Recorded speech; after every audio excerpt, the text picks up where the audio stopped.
Welcome back, everybody, to Judging Nerd Culture. I'm Ollie. And I'm Jess. And today we're here to talk about an actually new movie instead of, something we've known about for eons. You're going to have to tell me, though, what's the name of this movie? It's called Ready or Not. Okay. I keep wanting to call it hide and seek because that's That's what happens in it. yeah, I think I looked up hide and seek multiple times and just kept getting some old movies from like the 90s or the 2000s or something. Mm-hmm. And every time I was like, no, damn it, I don't know what movie, what the name of this dumb movie is. But yes, we're here to talk about Ready or Not. Almost forgot it again. Jeez. So, name aside, this is a pretty okay movie. Just yeah, right off the back, it's a pretty alright movie. I liked it. Yeah, it's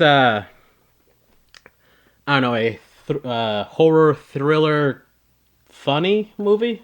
I would say it's more like a dark comedy. That seems fair. Dark comedy. I know there was a few parts where I just was dying. I was laughing so hard. So this is a rather new movie, being as it is still in theaters and came out like a couple weeks ago. So we're not gonna get too in detail about everything. Plus, the step-by-step plot is nothing. I don't know. I feel like if you're gonna click on this episode and listen to it, you're expecting spoilers. Okay, yeah, there'll be some spoilers. Like the ending, we're gonna spoil that.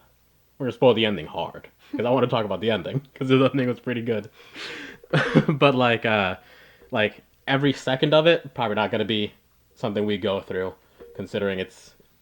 She went to hide here. It didn't work out. She went to hide here. It didn't work out. Yeah, this movie starts off with main character lady. Any idea what her name was? Grace, I believe. Damn, you're so good at this. Yes, so Grace is getting married to douchebag A, and they're having this big fanciful wedding because he's mega rich. She's joining the family, and they're doing an extravagant mega wedding at their estate grounds or whatever. Yeah, it's like old money rich. Oh yeah, old money. Apparently, in the canon of this universe, this is the family that came up with all of the board games to ever exist, which doesn't seem like that would give you a bunch of money, but also it does, because there's a billion different monopolies. Yeah. Apparently, the grandfather started out by making playing cards and then just developed from there. Yeah. Now they own like 4 football teams and... A fun fact, that's how Nintendo started off. They made playing cards that were used by the Yakuza for gambling. And then they became Nintendo, somehow. There's a lot that I don't know in the middle, but I know that that's the beginning. Yeah, they have their fancy little wedding, and then they're gonna, have a good night, a good honeymoon, I suppose.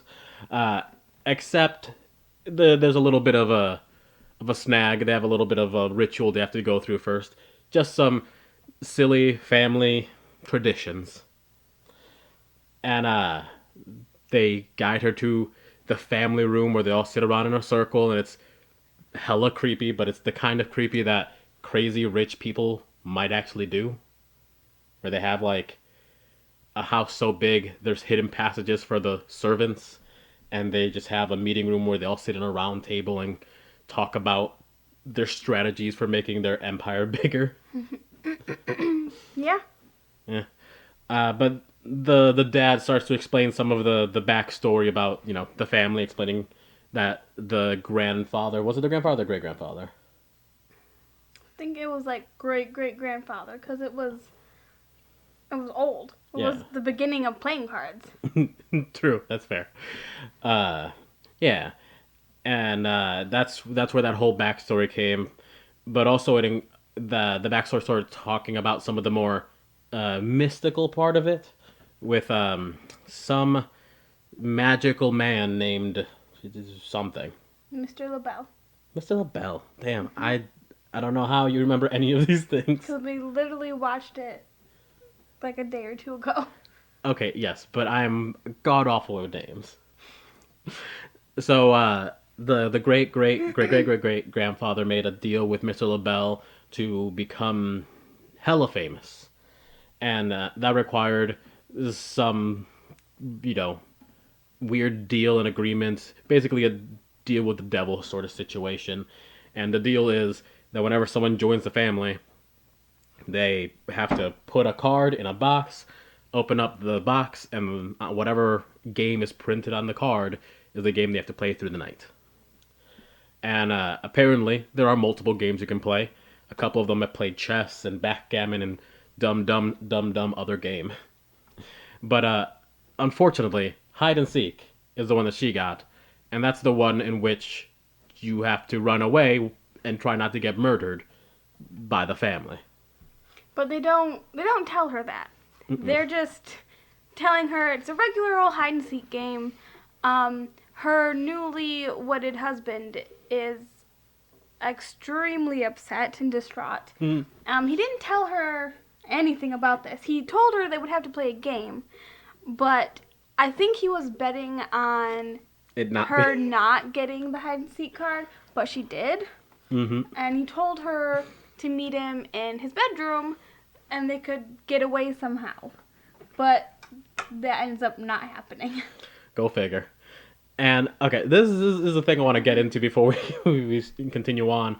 The husband in this, his whole motivation is just like, well, I didn't want to tell you because like if I hadn't married you, you wouldn't have stayed with me, and if I had told you, you probably wouldn't have stayed with me either. And it's like, bitch, I don't want to stay with you. Like, your family's cursed and the devil. Yeah. Going into the marriage, knowing that I could potentially have to play that hide and seek game, I wouldn't do it. Yeah, no. We would just have a, I don't know, unwed forever relationship, if that was the case. Yeah. Just make him write a will with you inheriting his shit, and you're good. You're golden. Yeah, but, I mean, now that they're married, she can have his stuff without all the hassle. Without all the hassle, aside from, the murder night. Yeah. Just that one hassle. And you find out that, some of the other members of the family, they have, like I said earlier, gone through this, except their games were much easier. Yes. And apparently this hide and seek shtick is actually pretty uncommon. It's only happened one other time since Alex, her husband, since his mom joined the family. At the beginning of the movie, it begins with two little boys running down a hallway and a man running after them, but he's like bent over holding his stomach.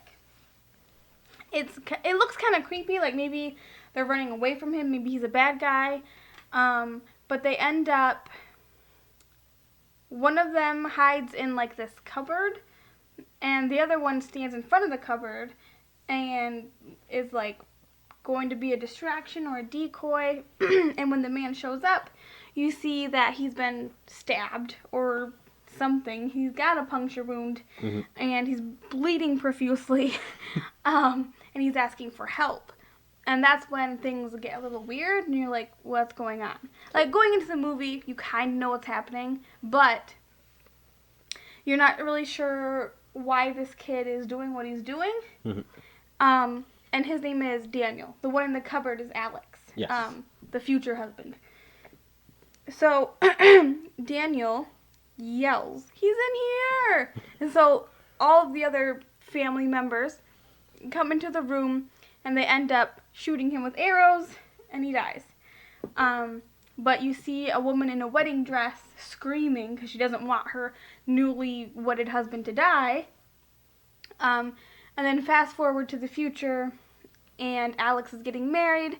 His wife draws the hide and seek card, and Daniel is he's a drunk, he's an alcoholic, but you can tell he's this way because he hates everything, and he does not want to be there, and he does not want to play hide and seek at all. He just hates it. Daniel is my favorite character, hands down. By far. Like, Grace is cool. She's the lead character, and she's great. But Daniel, he stole the show. It's good. Uh, so yeah, Daniel doesn't want to, be a part of any of this, but he's very much the reluctant. I'm gonna do whatever mom and dad say because I'm the most hated child, and I'm just gonna live here and be here and whatever. And like he hates his wife apparently, and they have a real strained relationship. It later on revealed that he explained to her this whole thing before they got married, and she was just like, "I'm in," Yeah. She said, which is like, it crazy. seemed as if she came from a really horrible upbringing, or like maybe she was real broke and wanted this amazingly rich life filled with whatever she wanted. Um, so she was like, well, if I have to maybe die, okay, Wouldn't be that let's do bad. this. Yeah, yeah. I think I don't know. If there, some rich lady was like, "Hey, marry me," but like there's a chance you might get murdered because of this reason. I'd want to know how many other games are included, Hmm. just to weigh my chances, and then maybe if there's enough, if it's every game, I might consider it, because that seems unlikely. That's Yeah. just really bad luck. And also, I might have a chance to not die. Yeah. But but yes, Grace, unfortunately, has not a whole lot of knowledge of what's going on before she actually starts hiding. The dad only explains, yeah, just don't get caught until morning and you win. And she takes off, and then they all start arming and gearing themselves up with the weapons of great grandfather, whoever the fuck. Yeah, because we have to stick with tradition. So Tradition. they're not going to use any of the cameras they have in the house, and they're going to use only old weapons, old timey stuff.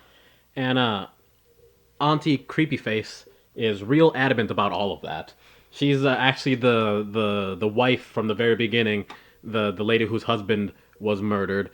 She went from my husband died to I'm so into this. I'm the person who's most into this, and she's went max creepiness. Just slicked back her hair into a singular point to look sort of like Hades from the Hercules cartoon, and I don't know, just somehow became a small old lady who just creeps around the corner.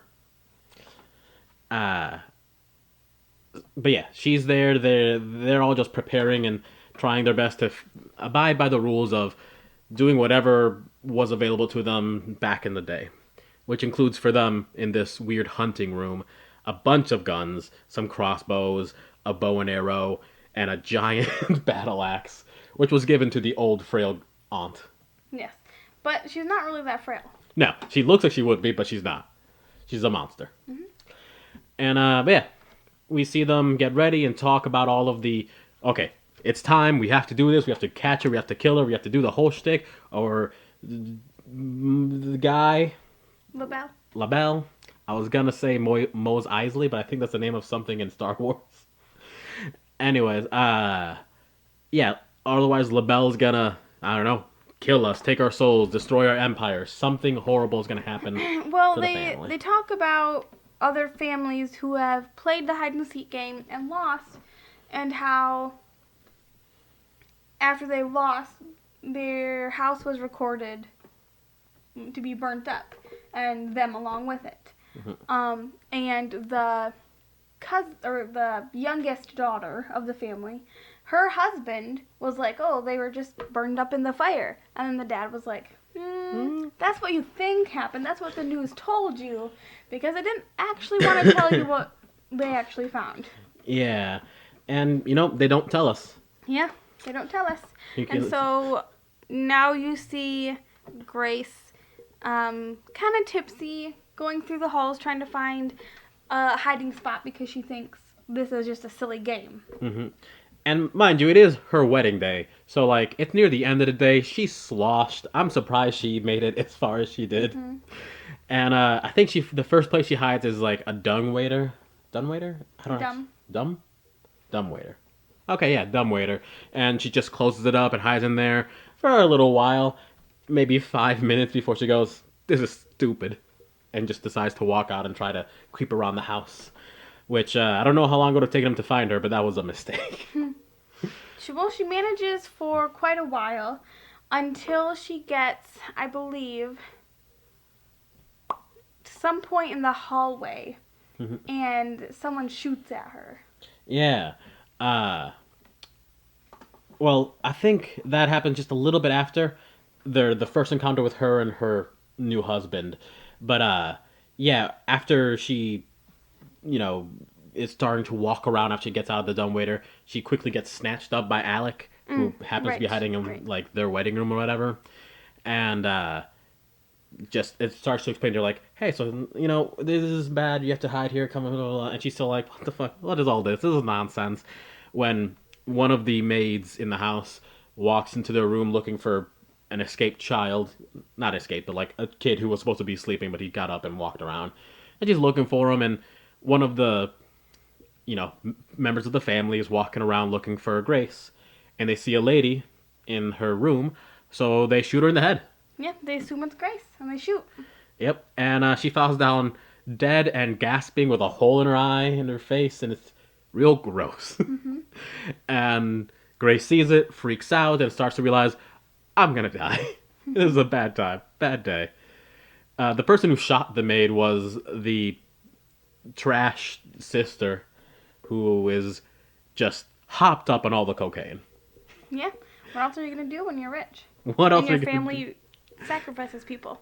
do? Yeah, that's the only option I'd say. But yeah, she accidentally shoots his maid. Everyone freaks out. They take away the body, and Alex manages to sneak Grace away into the I don't know, the in between of the walls. It's where the servants all got around in the, I don't know, 1910s or something. Yeah, because you don't want to see people in your own home. You just want to hear them stalking in the walls. That's better, rich people. And so they're running around through there, trying to get her to the exit as quickly as possible so she can run away and escape and survive. That whole thing. This is when he finally tells her about the weird tradition in his family. And where he explains all of the stuff, like, I just wanted you to like be with me, but blah blah blah blah. And it's like, wow, dude, none of that is a good reason. None of And that. at this point, instead of, instead of telling him, she wants to leave him and whatever, she is freaked out. So she just hears what he has to say and takes his advice. He tells her to go down the hall and take, I believe, the door on the right, all the way to the kitchen so that she can escape. And he's going to turn off the cameras, or not the cameras, the lockdown system so she can get out. But she takes a left. Yep, manages to get herself into a sticky predicament as she creeps outside and stumbles upon the family members dragging the dead maid lady, and that same coked up sister-in-law just starts shooting wildly. And she's just really bad. She's so very bad at shooting people, except maids. She's just the sister. She's not the sister-in-law. Well, yeah, she's her sister-in-law. Well, yeah, Now. I guess. I mean, she's part of the family now. Yeah. And then everybody freaks out because she's just really bad at what she's doing. And, Almost shot them. Grace gets away again and finds the kitchen. But she stops at the game room again. And she grabs a shotgun off the wall with some ammo. She slings it around herself. Massive buckshots. Just these huge murder balls. But there ends up being one of the head servants in the kitchen Yeah, like the master butler or whatever. that she has to hide from. Yeah. Their version of Alfred, but a lot worse. And he's just making some tea and doing some really crappy classical music, whistling and moving his hands about and all that stuff. And she's just trembling there, scared, trying to arm this gun so she can escape. And it's one of those, she hides behind a little, I don't know, island in the middle of the kitchen and just slightly walks around it as the guy walks around the other side, and just keeps playing this little game of merry-go-round, basically, until eventually she arms the shotgun and manages to stand up and, get out of my way, I'm getting out of here. And Alex manages to open up the door, so she's got her chance. And the guy does not back down. He's like, no, you're here. I gotta stop you. Gotta let the people here do the thing that they're gonna do to you. Which, God, they have to be paying him so much money. like a ridiculous amount of money. Uh, but she shoots him, except it's empty. It's empty. Well, the gun isn't empty. She just put the bullets in, but the bullets are empty. They're just for display. Go figure. So he comes at her with a knife, and she hits him over the head with the teapot he was heating on the stove. Which was really funny to me. I don't know. Some of the gratuitous violence might not be up your alley, but in some of these kind of sillier horror thriller movies really tickles me. It just makes me laugh. I think it's really silly. Yeah, they have a little fight, and I think she gets away, doesn't she? Yes, she gets away. Mm-hmm. Do you remember what comes after? I'll be honest, no, I don't. I think she's running, and she gets back to a dumbwaiter. Oh, yes. Oh, my God. She gets back to the dumbwaiter that she had previously hidden, and there's another maid there, and she's scared out of her mind. She's terrified. She's sobbing, and when Grace finds her, she's like, "I'm not even a maid. The head of the family, he just likes the way I dance. Like, I don't want to be here. But I don't want to die." So she starts calling for the family members to tell them Grace is there. But when she goes to do that, she pushes the button on the side of the dumbwaiter, and this huge, thick, almost like stone door starts coming down, and they don't, I guess, realize they can just push the button to stop it. Well, I mean, what would Grace do that for? Like, this lady's trying to sell her out. I guess, but it ends up crushing her. Real gruesome. Yeah. Real bad. Not great. Makes a lot of gross sounds. A lot of crunch. But yeah, that's another maid dead. I think that's all of the maids. Yeah. At one point, the father is freaking out. He's like, "How can this small twig of a girl be killing all of our servants, even Every though single one. they have either been killed by the family or killed themselves?" Mm-hmm. Oh, there was one other one that when they were all like meeting back up to basically discuss what's going on, the maid happened to walk in as the I don't know, one of the people who married in was giving his crossbow to the coked up wife of his, and maid happened to walk in at the wrong moment because she happened to shoot the damn crossbow right through her head. So Yeah.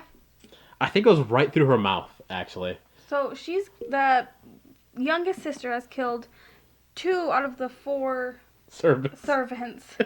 And the other one just died by accident. And the other one, he's still alive. He's just old and has a burn on his face now. Yeah, real juicy burn. But yeah, that's basically where they're at. They're trying to figure out what the hell they're gonna do, and they've had a few opportunities to catch her. At one point, she does get chased into the parlor room or something like that, and Daniel gets in there with her, and he's not looking to shoot her. He's just like, "Hey, this sucks. I'm gonna get drunk. I'll give you like 15 seconds and I'm gonna say that I saw you here, so like get it going." And he starts to count as he's drinking his scotch or whatever. 1, 1,000, 2, 1,000, 2.5, 1,000. Just like wasting as much time as possible because he's really just not into this. Mm-hmm. And his wife comes in and they end up sharing a drink while they're waiting to yell. So. And it becomes real evident. This is the scene where she kind of explains like, I have a tragic backstory or something. I'll do whatever I have to not be super poor again. Mm-hmm. To which I say, whatever. And but they eventually call everyone in and they start getting on their way. I believe that's actually when the second maid is arrowed through the mouth. Which is funny because the maid doesn't immediately die. She just kind of lays there dying with like gross gargling noises coming up whenever the creepy aunt is trying to talk about like, we need to do this, otherwise we're all gonna die or something. It keeps interrupting her, so she just goes over to the dying maid and chops off her head, and everyone just gags like they're about to vomit because this group of super rich old money people are worthless and don't know how to do anything. Well, just because you've been doing this weird ritual for so long, I mean, you've only done the hide and seek once, and not particularly fond of something so gruesome or killing. I guess. All I'm saying is, not that I would want to be on the bad guy's side, but if I was, I feel like I would have taken some classes. I feel like I would have got myself some training, just in case. Just in case. I guess. So, that's sort of what's been happening in the house. What's going on with Grace? I think somewhere around this time, after she's escaped one more time from the group, She's gotten outside. yeah, she's trying to find her way outside. She's like on the second floor, while one of the guy who married in with the crossbow, he's watching YouTube videos on how to use a damn crossbow because, yeah. Yeah. Her husband, Alex, he was able to turn off the lockdown system, but he was found by his dad and Daniel, and he was taken upstairs to his bedroom, handcuffed to the bed, and Must have been a sturdy bed. Grace hears the aunt and I believe the mother talking about how Alex, he's the good one, but he just needs to realize how important he is to the family because at some point when he was a child, like 5 years old, he saw Mr. LaBelle sitting in the chair. So to the aunt, this means he's going to lead the family because he's seen this deity that they've been worshiping, basically. So the aunt thinks he needs to kill Grace, most importantly, to make the sacrifice more powerful. Yeah, bunch of like nonsense mumbo jumbo, which normally is I would say is like kind of bad writing, but I think the whole point of it is that it sounds like bad writing, is that it feels kind of like what the hell is this? Well, they know what they're doing. It's supposed to be a comedy. Yeah, With yeah. a little murder thrown in. Exactly. That's what I'm saying. Like the intent wasn't to like make this seem like a grand mystery, but to make it seem like, wow, okay, that's what you got. Okay, whatever. Next, that sort of feel to it, and that I feel like that's what Grace feels. Just like, okay, I'm gonna jump out this window now and get the fuck out of here. Yeah. And she does. She jumps out, and it's a real fun scene as you just watch her body go. Whoop. Yeah. She gets back up and gets going though. Yeah. She goes to the goat pen at this point, right? Yes. She races across the lawn. At this point, Daniel's wife sees her, but misses. She shoots and it flies way so far above Grace's head. She doesn't even realize that she maybe died just now. Yep. But she goes to the stables where they would keep their horses and goats and whatever.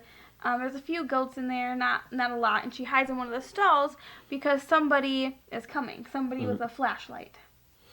And it turns out, also, favorite scene, this is it. Turns out that the person coming is Jordy. Jordy? Gordy? Jordy? I thought his name was something like that. George. Georgie. That's what they called him. I was so close. How are you so bad with names? I Earlier you called Alex Alec. That was close. And how do you get Jordy out of George or Georgie? Hey, there's just like 2 letters off. I guess. I swear. You just spit on me. That was disgusting. I'm sorry. But yes, Georgie finds her, and she at first responds like, Georgie, the tiny child. Thank God. Don't worry about what's going on, blah, blah, blah, blah. Just trying to get this kid to help. Unfortunately for her, Georgie's a prick and pulls out the gun that his mom had and shoots her through the damn hand. Oh yeah, he's way too excited to be doing this. But to be fair, he's only like 9, and his whole life, his mom, has been raising him in this family where he thinks this is normal. He's heard stories about it. He thinks that this is just a fun game that his family plays once in a while. Yeah. But, she just got shot in the hand. There's a freaking hole in her hand. So what does she do? She punches Georgie as hard as she can in the face. And it's amazing.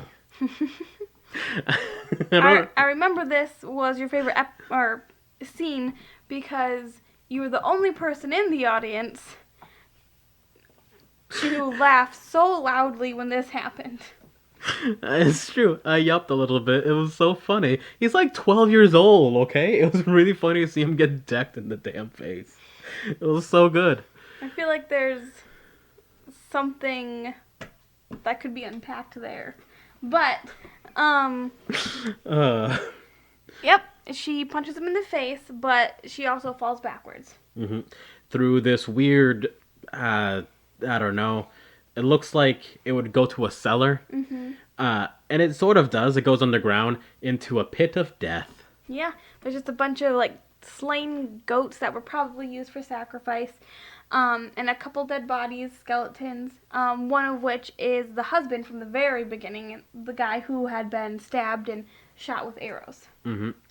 And she's down in this pit of muck of blood and bones and goo and whatever else with a big old hole in her hand. So even if she does get out of this whole, murder party thing, she's gonna die of sepsis. Oh yeah, there's no way she doesn't have some sort of infection. Horrible infection. The ladder that she is the only way out is very old because nobody's ever really used it. They haven't needed to. They just throw things down there. Because, who the hell is going to go down there? Exactly. But it's very old, and she's trying to climb it with one arm in so much pain. The rungs keep breaking, but she's almost there. She's almost to the top, and the rest of the ladder just crumbles. She's holding on to the very top with one arm, one hand. Real powerful stuff. And she's like, I need to use my other hand. I can't just hold on. Mm-hmm. And she just flings it up. Unfortunately for her, there's a nail sticking up. But, bright side, she has a hole in her hand, so it just goes right through. Yeah. When she fell through the cellar door, when it broke, a nail was sticking out. And I just happened to go through the bullseye. Yeah. So, at least she's not going to fall back in the hole. It's going to hurt like hell, though. Yeah. But yeah, she manages to use the pain as a real motivation to climb herself back out and get off into the woods to try and find her way off of the estate.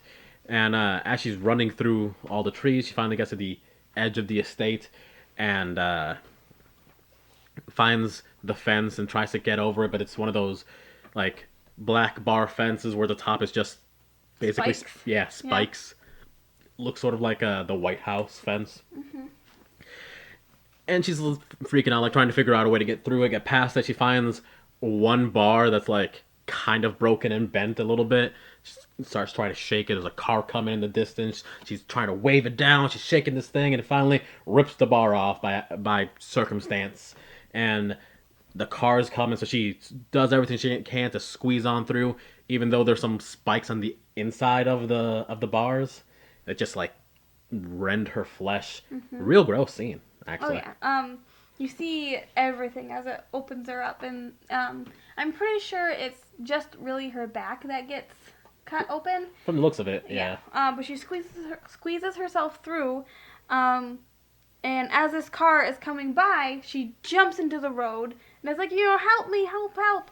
But it's some rich guy in a black car going way too fast down this country road, and he yells at her to get out of the way, and that's when she spouts 25 profanities at him as he drives away. Yeah. It was good swears. It was good times. And she just kind of curses, not just at him, but at all rich people to go fuck themselves and for their rich, weird nonsense, and decides to, keep running through the woods. Yep. Best she got. At this point, the only servant left, the older guy, he is in one of the company cars, one of the family cars. He knows that she was headed toward the east gate or something, so he's going to search that section of the woods by the house and see if he can find her. Mm-hmm. Obviously, he finds her, and she tries her best to escape and not get caught. Even manages to wrestle him down once and chokes him for a little while. Gets in the car and almost escapes, but she makes the fatal mistake of not running his dumbass over. Yeah, or at least not strangling him until he was actually dead. Mm-hmm. And but yeah, she's she's racing away in this car. She uses the onboard all-star emergency system or whatever it's called to talk to Justin. And fucking Justin. Yeah.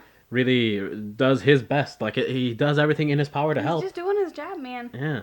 And she's freaking out. Justin, help me. Call the police. People are chasing me, trying to kill me, blah, blah, blah, blah. And Justin's like, well, okay, ma'am, I'll do my best. Let's see what I can do for you.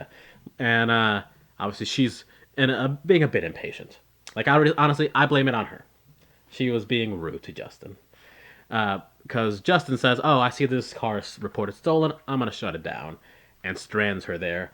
And she tells Justin to go screw himself. And Justin just isn't having none of it. Which, then we happen upon the scene that I'm really confused about. So, she strangled this guy in the field. Got to the car. And I'm assuming she wasn't driving, like 45, 55 down this road. I'm assuming she's driving as fast as she possibly can to escape. So it doesn't really matter if she had gone a mile or 10 miles or whatever. There's no way he could have caught up to her.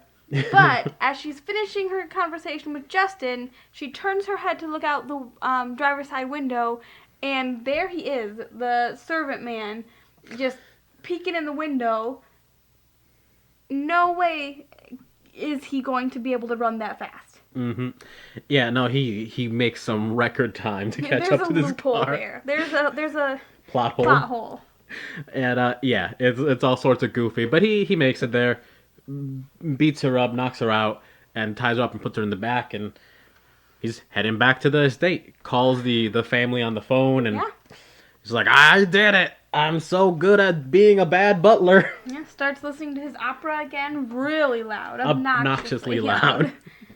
He also does the composer thing wrong. Like, I don't remember how he's supposed to do it, but I know that he was doing it wrong. That's all I remember enough about theater and band to know that, not to know what is the right thing to do, but to know that that wasn't the right thing. You know what I mean? Yeah. But anyways, he's just having a ball, just, celebrating with my music, and the family's still on, like, FaceTime, basically. And they're watching as Grace wakes up in the back seat and yelling at him, but he can't hear them because of all that music. And they're just watching as she kicks him in the skull so damn hard that he just passes out in the car, goes out of control, and flips over. Probably my favorite scene, or one of my favorite scenes, because when she kicks him, you can see the whole family just react to it like it's some sort of fail video. It's pretty great. Yeah, because they're all just huddled around the dad watching it on his phone. It's really good. It's a lot of fun. Like, that's the thing. This movie is a lot of fun. Like, I'm not sure if it's the best or whatever. It's not, anything that's it's not gonna win any awards. But it's damn pleasant. Mm-hmm. Kind of gruesome. Yeah. I did have to look away a few times, especially when she's climbing out of the cellar with her hand. But So that's the thing. Like, I look away during, like, suspenseful horror movies where something's gonna jump out and, scare me. You look away during the gruesome. Well, I don't like body horror and things to do with, like Hostel and Saw. Disgusting, horrible, awful movies. The only people who watch those, in my opinion, get off on watching gross things happen to people's bodies. Fair enough. I prefer the paranormal stuff or, like, spooky, scary stuff. I don't really like slasher films, and I don't really like body horror. No, that's fair. And I don't like any of it. I just am less likely to get freaked out about, like, the body horror stuff. I'm just kind of like, oh, okay. But yeah. They flip off. They flip the car right over as it goes off into the side of the road, and she blacks out. Luckily for her, she was already strapped into the car seat belt or whatever. And Daniel finds her in the woods. He was apparently just trying to get away, not from anything, but just get away from it all. But he found her, crashed the car, and there she was. And he's gonna do what he's got to do. Well, they have a kind of sweet moment where she's telling him he's a good guy. He can get away from this. He doesn't have to do what his family has taught him to do. And you can tell he doesn't want to be there. He wants to believe her. He wants to think that he can leave the family and everything will be okay. He'll get better, become a better person. But you can also tell that, like, he's already accepted that, like, everything is a failure and death is inevitable, and he's given up. Yeah, he's sort of weak, like willfully at least. Mm-hmm. He's just like, I'm just gonna keep doing what I've been doing, what people have been telling me to do. So he whips her in the face with the butt of his rifle, knocking her out. Mm-hmm. And when she wakes back up, she's like I think it's in the room they started the game in. Yes, in the game room. Yeah. She's on the table. Mm-hmm. Strapped down to some weird pentagram style table, ready to be ritually murdered. Yeah, everybody is wearing a robe. They're about to chant. They are chanting. Yep, they're drinking some weird wine or something, passing it around. While all this is happening, Alex is still in the bedroom, but he's trying to saw at the frame of the bed to get out with the handcuffs. Because they tied him around a part of the bedpost that he could wiggle his way through. Apparently he wasn't strong enough to just fucking break it, but whatever. It was like solid wood, Ollie. Yeah, but like at the joint of the thing, I don't know. I'm just saying, adrenaline. If he had loved her enough, he would have found the power of love to break through his bondage. Handcuffs are not sharp at all. That's true. But he still managed to saw his way through the wooden bedpost. Honestly, I think that was probably harder to do than just breaking it.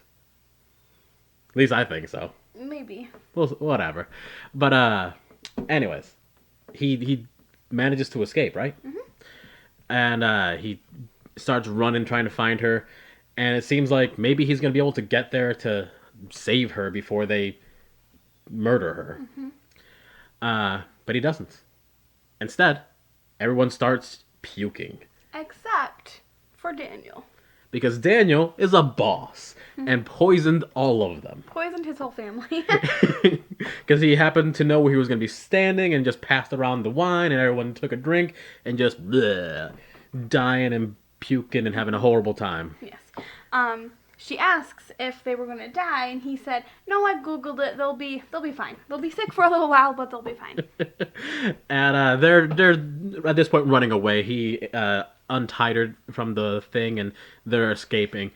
Unfortunately, he runs into his shitty wife, and she points a gun at him and is like, "All right, I'm gonna do this thing.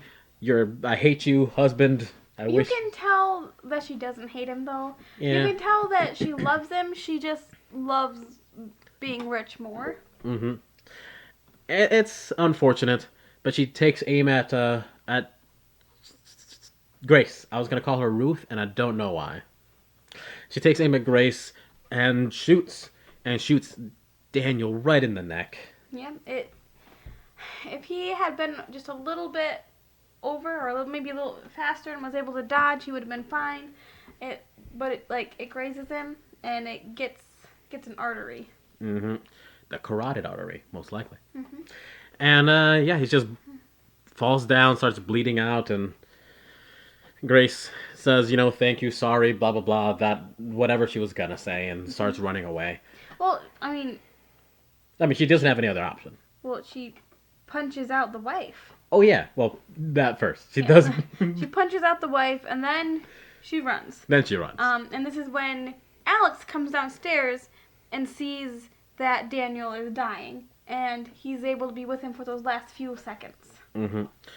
And he also starts running away after his brother dies, and he finds Grace, and I believe they have a little, a little moment, and she's freaking out. She's got a knife in her hand, He and does not want him to touch her at all. which makes sense. Yes. Makes perfect sense. Even though he hasn't been involved with the murdering or with like her being attacked, he has like not physically done any of those things to hurt her.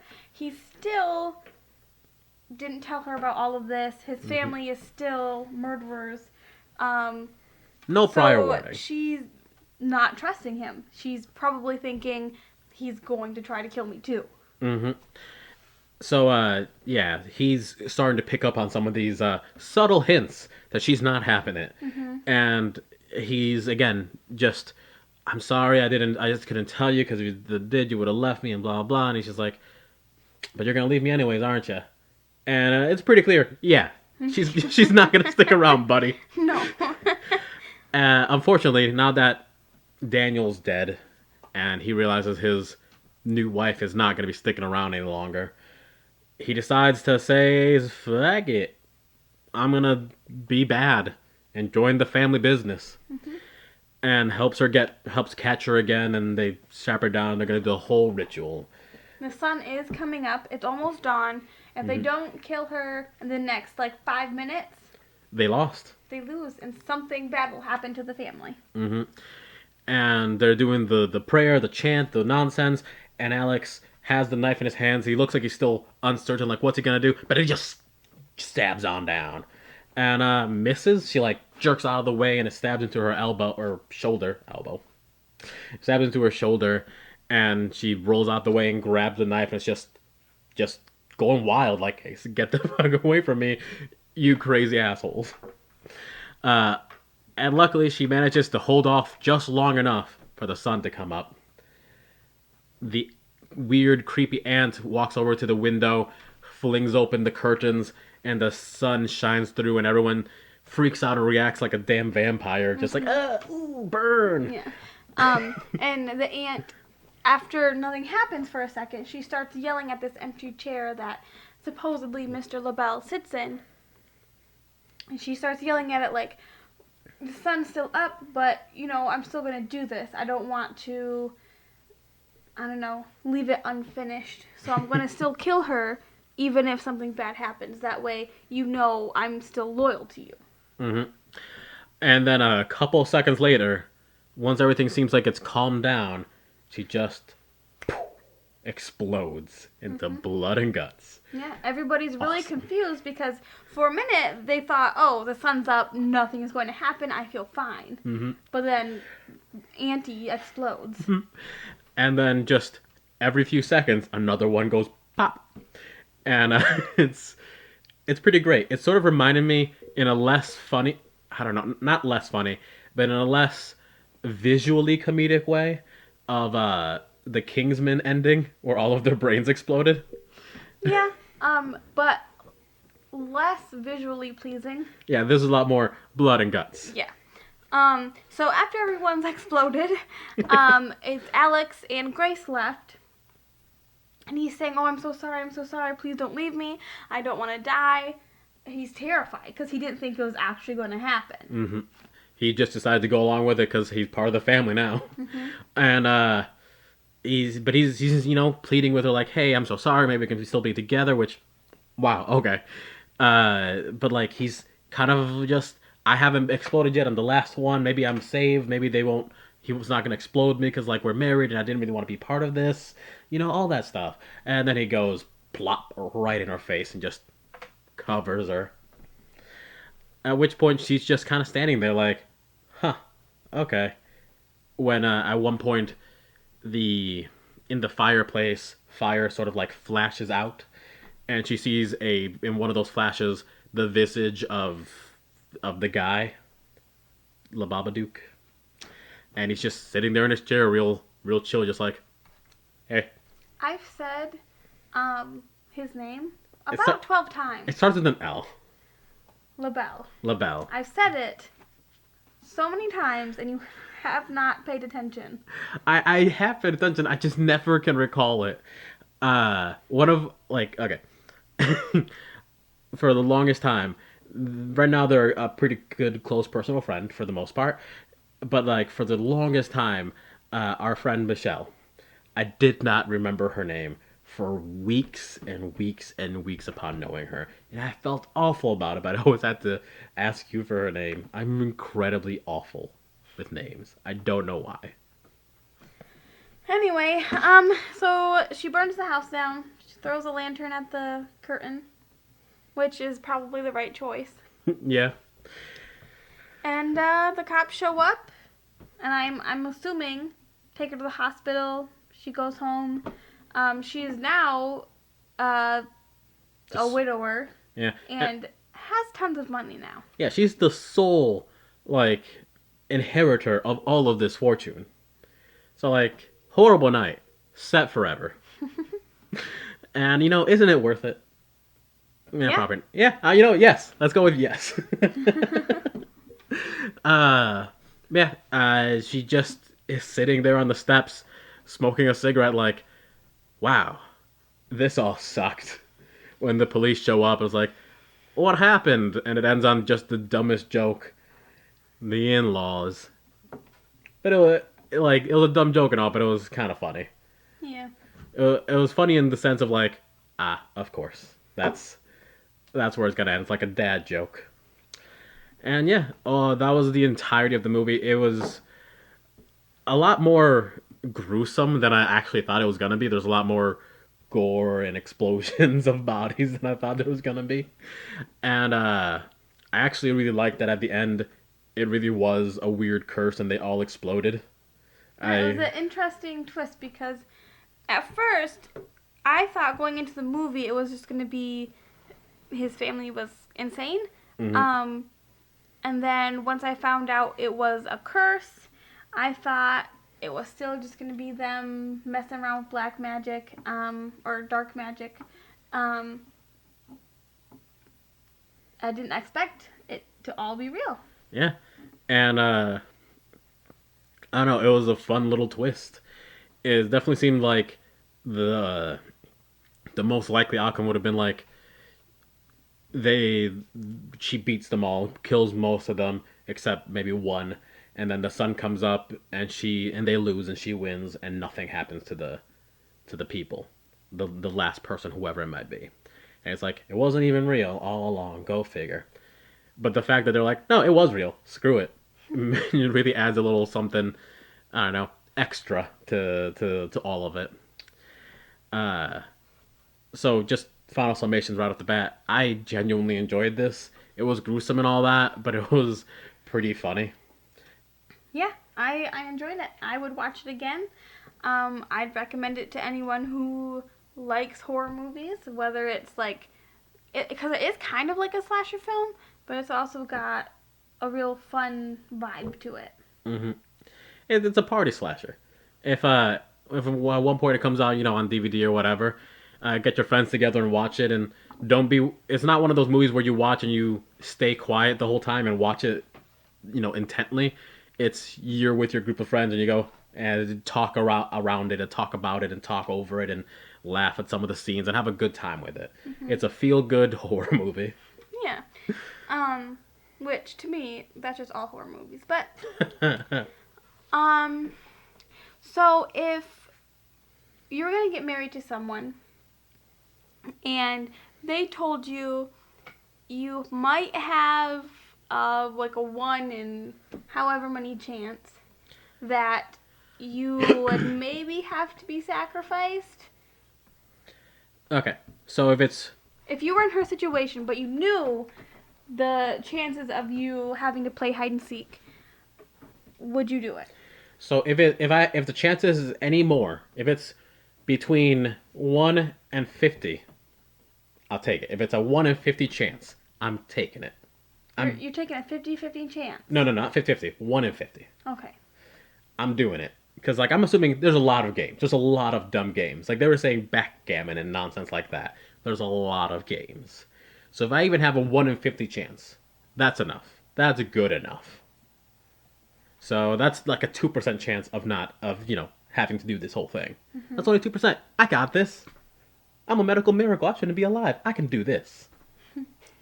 So yeah, I do it. But if it's like I don't know 1 in 5, no. I'll stay with you for as long as I can, get as much money out of you as I can, and then when you say, well, I'm leaving because you won't marry me, well, okay, goodbye. Yeah. I think it would depend on, like you said, how many games there were and how many chances I had of not dying. And if I loved the person enough to take that chance. hmm Also, going into it, if I do know ahead of time, like, I can be prepared. I can hide a knife in my shoe. I will be ready to kill a mofo. Yeah. So yeah. Although, afterwards, if you did kill most of their family, that's going to be a little awkward. If they don't blow up afterwards. So yeah, it seems like a lose-lose situation no matter what. Yeah. So, let us know what you would do if you were in Grace's situation. Will you take your chances? Do you fight through the night? Do you hope you just get a different game? Well, let us know. You can talk to us on Twitter at CryptoDelta or on Facebook at Delta Crypto Productions. You can also just go to our Patreon. We have Instagram too. You have an Instagram too. Delta Crypto Productions Instagram. We're going to be posting stuff here and there whenever we can, especially whenever we play some Terra Maya. We've been doing some play testing and it's been a lot of fun. So whenever we do play test, we'll throw up some pictures of I don't know the board and the character sheets and just where we're at. We have a fun little murder board going on with the clues of the story. It's been a lot of fun. So yeah, if you want to see that, you can go to Instagram. Again, at Delta Crypto Productions. Otherwise, just go to our Patreon and give us a little bit of support. I'm sure that anyone who's listening to this, I've already listened to this a few times now, but $3 is our smallest pledge, and you can pledge less than that if you want. That's fine. Any amount really does help. At $3, you get bonus episodes that we're going to be recording soon. At $6, you get to request an episode from us. At $9, I believe, you get to... at $6, you get a message out to anyone. It's basically the cheapest form of advertisement ever to exist. At $9, you get to demand an episode from us. And at $20, you get to be on the show with us. Minus the video, unless you really are just next door to us. Yeah. So yeah, that's all of our Patreon tiers, and even $1 is incredibly helpful. We're trying to do our best, but this takes up a good chunk of time. Even right now, I'm gonna have to go to work after this because gotta make a living. Yeah. And if you can't be a Patreon, that's okay. We understand. Sometimes you can't just give random losers money, but you can go on iTunes, give us a 5-star review, and that really helps us. It helps our, well, not really a brand, but we're trying. We'll get there. We'll make it something. Yeah, giving us that 5-star rating and review or whatever else makes it so that other people can see us. And if you can't give us any, money, we get it. Maybe someone else can. And maybe if you give a little of your time to review us, someone else will see it and they'll be able to give us a little bit of their money and their time. Yeah. And that would mean the freaking world. Yeah, talk about us, share us to your friends. Hopefully they like us.